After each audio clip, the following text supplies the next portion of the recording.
Hello and welcome to the Beyond 6 Seconds podcast. I'm your host, Carolyn Keel, and I'm happy to be here with my guest today, Elaine Montilla. Elaine is Assistant Vice President and CIO for Information Technology at the Graduate Center in CUNY, a Forbes Technology Council member and contributor, and an AMA Women's Leadership Center presenter. She is an accomplished senior executive with 2 decades as an IT leader in higher education. Elaine is also a TEDx speaker and the founder of 5xminority.com, a company and social media brand dedicated to empowering women and minorities, especially in tech, with the mission to demonstrate how businesses can be powerful platforms for social change. Elaine, welcome to the podcast. Thanks for having me, Carolyn. I'm delighted to be here today. I'm thrilled to have you here today. So tell me a bit about 5X Minority and what inspired you to start it? Yes, 5X Minority started as a blog just because I love writing. And I did a TEDx talk a year ago, and I started getting so many emails from girls telling me that they feel exactly the same way that I was feeling, that they don't feel like they could be themselves in the workplace. And so I decided to share my experience and start helping some of them with some of the wisdom that I've accumulated over the years. Mm-hmm. And then it just grew from there. And now I'm all over social media, Twitter, Facebook, Instagram, LinkedIn. And we now create workshops and courses. And so I meet with companies in private, I meet with small groups, and I do a lot of public speaking. Oh, that's fantastic. Yeah. And so it started as a blog. Do you write all of the content or do you have contributors?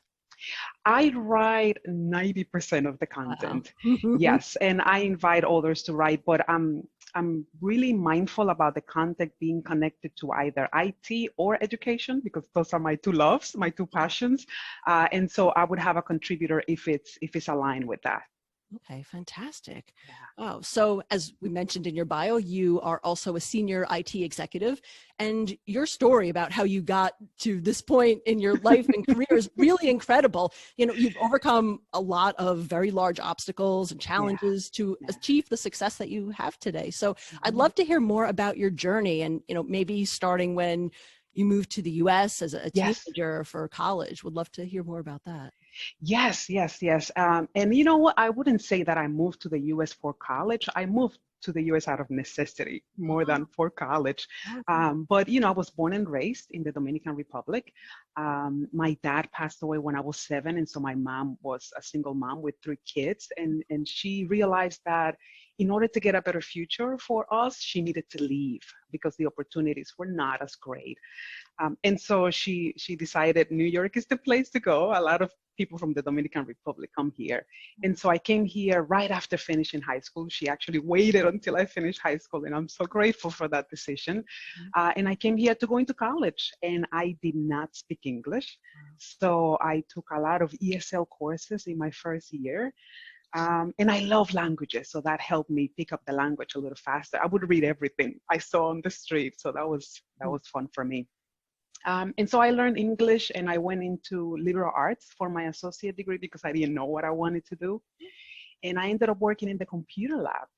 And that's where my passion started for computers. Besides the fact that my brother is the oldest and he's a web designer and he also loves computers. So it started there. And then in school, and that's how I decided, let me go into IT for my bachelor's degree after that. Oh, wow. Yeah, so, going to college, so you're learning a new language and you're studying a new topic and just everything, just so many new things to get used to. Like, what was, just tell me more about that. Like, how did you find ways to succeed for that? It's funny. I felt like I was learning 2 languages at the same time because I was learning English. And then when you go into technology, you need programming language. So I was trying to learn that too. I think I was lucky because I went to a community college that was predominantly with Latin students. So I had a lot of students from Puerto Rico and Colombia and the Dominican Republic. And so I think it helped me get started because I was surrounded by people who spoke my language. It was challenging. I could tell you that sometimes people will speak to me and I would understand 60% of what they were saying. Mm-hmm. But I would always ask questions like, do you have another word for what you just said? Is there another word that you could use? And so that was challenging. But for me, in a way, I try to make it fun. I would walk around with a dictionary Oh, wow. all the time so that I could look up a word if I didn't understand it. But I think because of my age and because I had Latinx people around me, it made it a little easier. The programming language was not as easy. I remember my first C++ course. I wanted to just leave the room my first week, which a lot of technicians don't like to admit to. But it was hard. But with dedication, you could get through anything. And then I went to my 4-year college degree, and that was a bit easier. It was computer science, and I have a passion for knowledge. Still today, I have a passion for learning, and so I'm always reading, and I'm very curious about how things work. I think that's what pushed me to move that forward. Mm-hmm. Okay, so then after you got your bachelor's degree, did you go straight on, did you continue your schooling, or did you go start your career in IT from there? No, I did not continue. I actually took a break before finishing my bachelor's degree because I wanted to help my mom, and so I wanted to get a job. And it's funny, I used to work at a restaurant as a hostess when I first came here, and they had a point of sale system that was running, the menu items on the computer. And this lady came in and said, do you need a job? You want to do something else? Because we need an assistant to take care of the front desk. Mm-hmm. And I said, yeah, of course, anything to leave from here and do something better. And so I went there, and the front desk was not ready. So they said, why don't you sit at the help desk and just help answering the phones from there? Mm-hmm. And I did that, and I never went back to the front desk. I was a help desk support person. Wow. Because I love technology, and I was able to learn so fast that I was a desktop support technician for a few years there. I used to create menu items in the database for the menu items in the restaurants. And then I was promoted to management. And I was there, I'm going to say maybe 6 years before I moved to work at another company called AIG. Mm-hmm. And I was there for some time, also always learning and always growing. And from there, I went to the City University of New York, where I am today, and I've been working there for 16 years now. And I would always work and study at the same time. So I completed my bachelor's when I went to work for CUNY. Mm-hmm. And I was lucky that they cover the tuition for employees, and so they helped me a lot. Mm-hmm. And a few years after that, I went for my master's, which I completed also a few years ago while working at the City University of New York. Wow, fantastic. Yeah, that's amazing how you started off, in one type of role and then found a good connection between the type of work you were doing and what you were studying and what your passions were. Yeah, and I love people. And so for me, customer service was an easy way into tech. And I know a lot of women struggle with this because there is so much you could do. You could do networking and database and web from design and help desk support. And I think that because I'm so connected to people and working with people, I didn't mind being on the phone with them for hours just trying to fix a problem. Mm-hmm. And then naturally, because of my degrees, I learned more about what else is there in IT, networking, project management, and my curiosity just helped me learn more and more and more. And because I was able to acquire new skills, which I needed as a Latina, because it's not easy to move up when you belong to a minority group. And I think knowledge is what helped me 100%. Mm-hmm. Absolutely. And so you started out kind of your IT career, as it would say, in help desk and customer support. But IT obviously is a huge area. So what other areas of IT did you move into from there? So I did desktop support for a few years. And then I was promoted to supervisor. So I supervised help desk. I'm going to say for probably 5 or 6 years, I had a team of 9 desktop support technicians. From there, I got promoted to assistant director. Mm-hmm. And so my team grew because I had the front desk support staff and the senior staff. And that's when I learned about managing large projects. I decided to go for my PMP certification at that point. It's a project management certification because I always like to know what my employees are doing. And I was doing that work for a few years before I got promoted to director full-time. And then the opportunity came in to move up, and I was promoted to CIO and AVP a few years ago, overseeing the entire IT department. And, you know, I would say that you don't have to know all the details of everything that's happening in IT to run an IT department, but you need to be passionate about it and curious about it. And I think that's where my drive comes from, that if there is a firewall issue and it needs to be fixed, I'm going to read about it. I'm going to understand it. And I think that helped me connect with all the different parts of IT that I manage now. Wow, that's fantastic. Yeah, congratulations on just thank you. In IT. Wow. Oh, that is amazing. So you mentioned a little while ago that it can be very challenging to move up when you're a member of a minority group. And I know you're a member of several minority groups. So I'd love to learn more about your experiences, maybe some of the challenges that you had in your career, or just some of the obstacles that you had to overcome. Yes, and I speak a little bit about that in my tech talk. It's you know, it's hard enough to just be a female in tech. We have so many challenges, and so being a Latina just added to that pain. And then I also belong to the LGBTQ community, and so that's another one on top of that. And some people like to call me a professional unicorn, and I'm running with it. I'll use it. But I can tell you, my accent initially was a big problem. I think sometimes it was a bigger problem for me than from other people, because I wanted it to be better and I wanted to speak the language better. So in my first years, I know my language was a problem. The fact that I was a female was a problem, because sometimes people don't think you are as smart as you are, or you could understand as much as you can, mostly because of unconscious bias. You know, I think a lot of us grow up with a lot of conditioned thinking. And so we hear a lot of messages coming from society and from teachers and from your friends, and we don't question it at times. And I think that's what drives all of the unconscious bias that we see today. And so being a female and going into a meeting, for example, with a lot of senior executives, it was daunting at the beginning, because I didn't feel that I had a voice. Or I needed to scream in order for people to hear what I needed to say. But I think with time and practice, you learn that you do have a voice, and that if you're persistent, people will listen to you. I always tell young girls, you know, be assertive, but not aggressive. You don't need to be aggressive. And so I learned how to make sure people would listen to me while being respectful.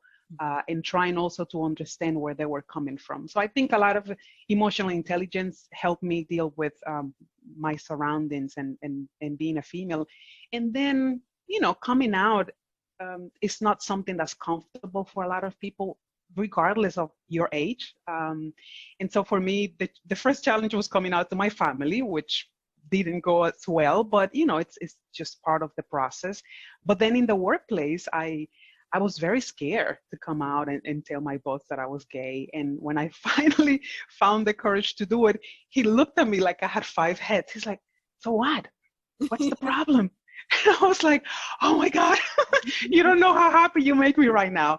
And that was a few years ago. And he was also my mentor. So even more reasons to love him. And so I am now so comfortable because of the love that I've received from everyone around me. But not everyone has the luck that I had to be able to be myself and be one person everywhere I go.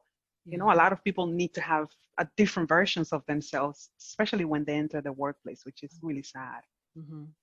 Yeah. So yeah, it sounds like, you know, you mentioned emotional intelligence being an important part of your success. You mentioned, you know, having a mentor and your boss, and that being part of your support support network, and yeah, and also using your voice. And I think it can be very challenging, especially for young women, maybe just starting off in their career. And, when you start your job, you're trying to understand what how it works, how the professional world works, and what's normal and maybe what's not normal, what's okay, what's not. And it's challenging to learn, but you're saying really use your voice. Yeah, and the biggest challenge I think is I think we have these people-pleasing tendencies that are hard to get rid of. And that's only one issue. For me, it was people-pleasing at the beginning, but the biggest part was imposter syndrome. Yeah. Because especially when you get promoted to some people fast, right? You start to question yourself. And I remember going through a period where I would ask myself, oh my God, am I ready for the next, promotion?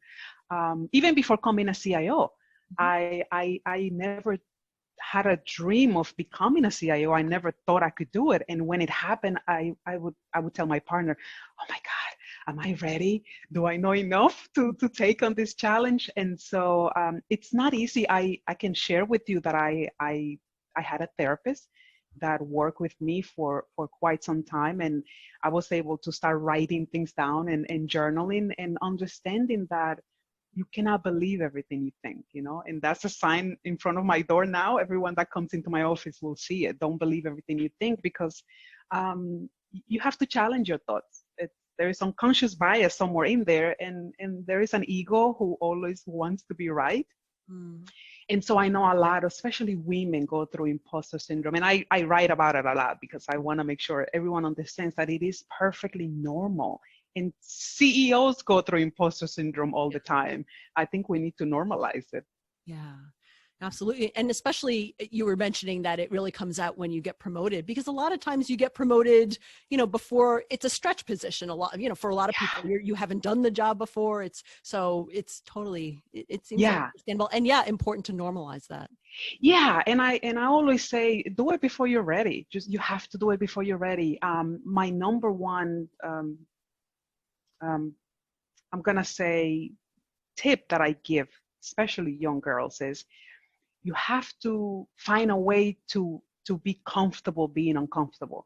Because I know from my own experience that the moment I got uncomfortable, I would push back and I would go into hiding. And it was painful, but I knew that you have to have these difficult conversations when they come up. And not shy away from it, because then the opportunities don't come and they become less and less. And so I learned, I also meditate a lot. I learned to be uncomfortable and let it go through my body and just sit with it. Mm-hmm. And it helped me a lot in a lot of meetings with other executives, and even asking for a promotion. And I think we need more of that, just knowing that, fear is okay, and it's usually here to tell you something. It tells you that you care about what's coming next. Mm-hmm. It tells you how much it matters to you. And so I try to keep that in the top of my mind all the time. Yeah.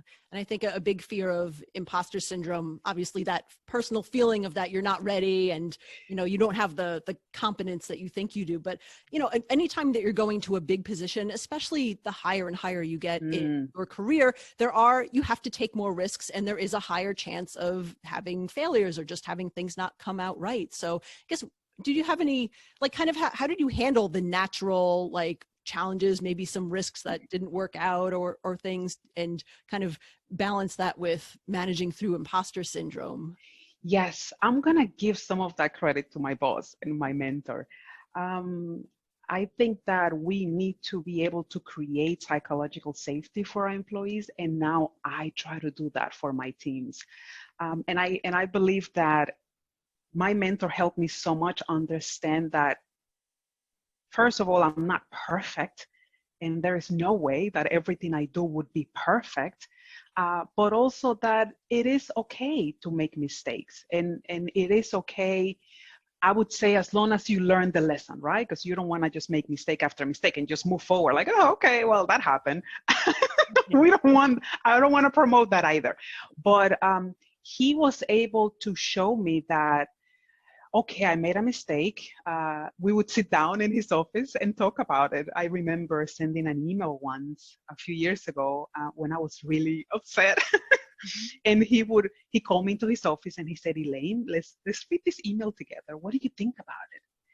I was like, okay, I guess I could have said this in a different way. And it's small, tiny steps like that we can use to help our staff to be better. And so I'm hard on myself. I know that. And you know, I like for things to go well, but I learned that if you learn the lesson, then you are a better person on the other end.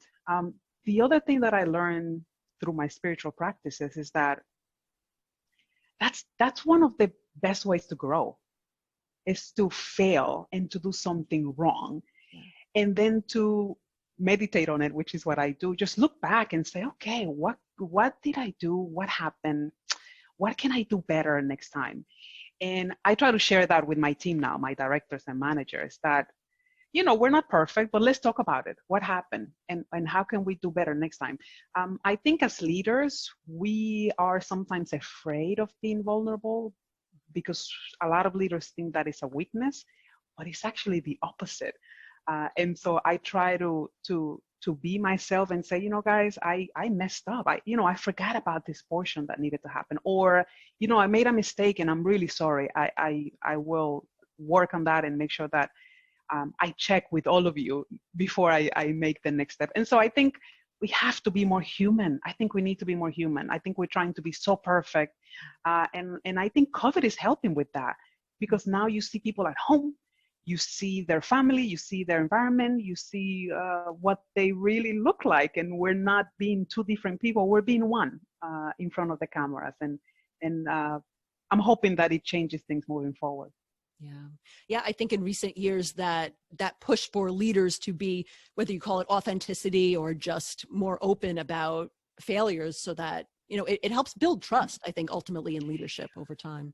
100%. And innovation too. I mean, if people are not able to be themselves and they're not able to make a mistake, then you may miss out on that new discovery of that next step that was needed to make the product better, or to change the service.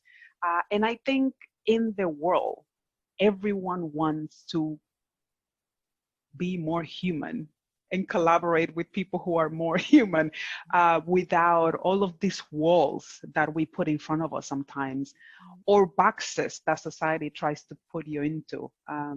And so I see that change, and I hope it stays. Additionally, I think with COVID, what we've seen is that you are able to work from home, which is a lot of what keeps women outside of the workplace, and especially in tech, because a lot of women are caregivers and they care for their children and they care for their parents. And so if we don't have flexible work schedules and flexibility in the workplace, then a lot of them, even now, are just leaving. They're resigning. And I'm hoping that COVID has shown that already, and that when we go back to whatever we're going back to, this can remain, because we're able to do the work. And a lot of my staff are actually working more now than before when they were going into the office. Yeah, I'm hoping that one of the lessons, the long-term lessons that we learned from COVID, that we continue when we go back to whatever we go back to, is that more of these roles that were, for some reason, there was no way they could ever be done remotely. We found out that they can. And while it's not ideal, you know, especially for a lot of women, because they're still caregivers, so they're doing now multiple jobs at the same time. But I'm really amazed at how many of my coworkers seem to be pulling it off, where they're doing work and school and working more hours, as you said. Yeah, I know. And even my sister, I speak with her and she's working from home and she has 2 kids. And I'm like, you're like a hero right now. I don't know how you're doing it. I wish I could help. But I have some staff members that are going through the same thing, and we have switched some of their hours. Okay, instead of 9 to 5, why don't we do 11 to 7? We have to do that. There is no way of going back to a productive work environment if we're not flexible. Yeah, absolutely. Wow. So, you know, you mentioned that your boss was a great mentor to you and a great member of your support network. And I would imagine that mentorship must have a huge role in, well, I guess all of our careers, but certainly in yours as you moved up. So could you tell me a little bit about the roles of the different mentors that you've had in your career? Yes, definitely.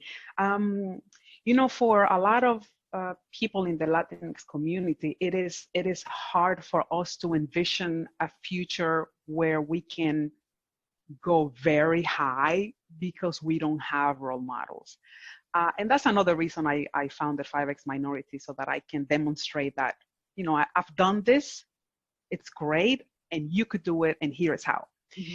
And so, my first mentor was in college. I remember taking a computer networking class where we were learning how to configure a router, and my professor was a female Latina from Colombia who had an accent. And I remember looking at her and just thinking, wow, she is doing this. This is her part-time job. She works full-time as a network administrator. And I was able to see myself in her. And she was the one that told me, there is this exam, the civil service exam. Why don't you take it? And that's how I ended up working at CUNY, because of the advice that she gave me. And we're still in touch today. And, she was able to show me that there is room for me in IT, that it is okay to be yourself and to have an accent. And so that helped me keep moving forward. And then when I got to work for CUNY, I was able to find a mentor that was also my sponsor, which is not easy to find. And I feel so blessed because he was able, by the way, he's a white male, which I know a lot of people think that your mentor is someone who looks like you, not necessarily. And so he was able to guide me, and in a way, he would show me the things that I could do that I didn't think I could do. And it helped me even have a bigger desire to continue studying and to be better. And so I would always recommend that if you can, the first thing you could do is try to find a mentor. And if you don't find it in the workplace, there's a lot of websites where they can pair you with a mentor online, and you can have a few hours with someone who would guide you. And I will still call him today. He no longer works with me, but I would call him today and say, I'm struggling with this. What do you recommend? And he would do it. And I'm now doing that for other people. And so it's hard for minorities to make it to the top without a mentor. From my experience, what I've seen is that it's really hard because you don't know which path to take. And if you don't have guidance, it's difficult to even understand what's possible. Yeah. That's definitely important. The role of having the mentor to help guide you. And then you also mentioned having a sponsor or several sponsors, which is important to moving up and that part of your career too. Yes. And a lot of people, think mentor and sponsorship is the same thing. And it's actually not. So my mentor worked with me. But your mentor doesn't have to work in the same place where you work. I actually read a lot of books, and I consider some of these authors my mentors, even though they don't know it. But your sponsor needs to be in the same place where you work, because they would advocate on your behalf and put their name on the line, for example, to make sure you get the next promotion. And so my mentor was my sponsor, and because of his care and his work and commitment to the IT department, he was able to help me go from assistant director to director, and from director to AVP and CIO. Right. Oh, that's fantastic. Yeah, so much great advice for my listeners in terms of how to help grow your career and overcome a lot of these challenges that people may be facing. No, absolutely. So, you yourself are doing a lot of mentoring through 5X Minority, through writing and connecting with people that way. What are your long-term goals for 5X Minority? That's a very good question. And I mentioned I journal a lot, and I try to write some of it. One of my goals is to write a book. And so I am working on that. I feel that if I put it on paper, in a more permanent way where people can actually have it with them all the time, that would be great. So I'm working on that, and how to empower women and people from underrepresented minorities to thrive, especially in a male-dominated environment. So that's the first one. And then with 5X Minority, I am hoping that I can continue to educate others. I started doing workshops, and I'm hoping that I can create courses that can be shown in places like LinkedIn, and so that's one of my goals. And to continue to maybe have collaborations with other companies. So the possibilities are endless, and I'm enjoying the moment right now. I love to be present so that I don't miss out on what's happening today. But I'm hoping that I can get some collaborations in the future and perhaps find other ways to reach out to young girls, especially in college before they go into the workplace. Yeah, absolutely. Yeah, it's such great work, and just any support that we can give, especially to young people and young women as they're starting off in their careers and trying to find their way, is just so valuable. So that is really yes. Thank you so much. Something else that I want to mention is that I focus a lot on girls who are in college and women who are in the workplace, but I want to mention that a lot of this starts at home, and I don't think we speak enough about it. I think that we worry so much about our girls, even when they're in a playground trying to jump. And in a way, sometimes we try to force them to want to play with a doll or to love the color pink. And I think we need to be more open and just allow kids to be kids. Just allow them to be themselves instead of trying to force them into, you're a boy, you play with a truck, you do this, and you're a girl and you do this. I think they already know what they want. And I'm hoping that we don't force them to pick something that we want for them, and we allow them to see all the possibilities, including IT and being in STEM, and then show them that it is possible and it is available to them. And so a lot of the work that needs to be done starts at home, and I'm hoping that more of that changes in the future. And also with, television and the commercials and the movies that we show our kids, I'm hoping that some change comes there. Yeah, you're right. It does start early, and sometimes it's hard to come in once you're ready for college, be like, okay, here's all these opportunities, when you've just been socialized and you've grown up in a certain way. Yes. I've had so many conversations about this, especially with my Latina community, because sometimes girls need to be nice and be quiet and not raise their voices, and that is stopping us from not finding our voice, because we have a voice, but from using it in the workplace, because I was taught to respect my elders. And imagine everyone that reports to me is almost everyone that reports to me is older than me. And so I had to make that shift mentally to understand that I could respect them while also using my voice and making sure that projects get completed and things get done. So it's a lot more challenging than we think, but I think with the right resources and with people like you who are allowing me to use your platform and share this information, change can come sooner. Yeah, absolutely. Yeah, it's so important. Wow. So Elaine, thank you so much for being on my show. How can people get in touch with you if they want to learn more about your work or 5X Minority? Yes, so the handle is at 5X Minority, and you can find me on LinkedIn, Twitter, Facebook, Instagram, or you can find me personally on LinkedIn, just Elaine Montilla. I think I'm the only one, so it shouldn't be difficult. All right, perfect. I'll put links to your handles and to 5X Minority in the show notes so that people can find it there too. Yes, and thank you so much for allowing me to be here with you today, Carolyn. It's been a pleasure. Absolutely. Thank you.